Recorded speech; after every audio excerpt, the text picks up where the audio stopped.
تک کہ امام صادق علیہ السلام سے کسی آدمی نے عرض کی، رحمت اللہ المرودی پر یہ فرمایا تھا کہ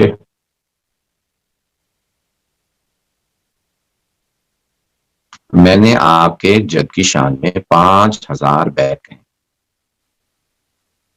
5000 بیت کہیں ہیں آپ کے جد کی شان. تو مولانا نے فرمایا کہ تمہارا ان کے دشمنوں سے متعلق کیا نظریہ ہے؟ کہا میں انہیں بھی مانتا ہوں. تو مولانا نے کہا یہ تمام 5000 ابیات ہیں وہ رد ہیں. تو اس نے پھر عرض کی کہ مولا اگر میں ان سب سے بیزاری کا اعلان کروں. مولانا نے کہا پھر پہلے بیزاری کر، میں نے بیزاری کر. میں نے کہا اب شعر ہے. تو اس نے ایک شعر کہا مولا علی کی شان. مولانا نے کہا تیرا یہ ایک شعر ان 5000 ابیات سے افضل ہے کیونکہ اب تو نے اعلان بیزاری.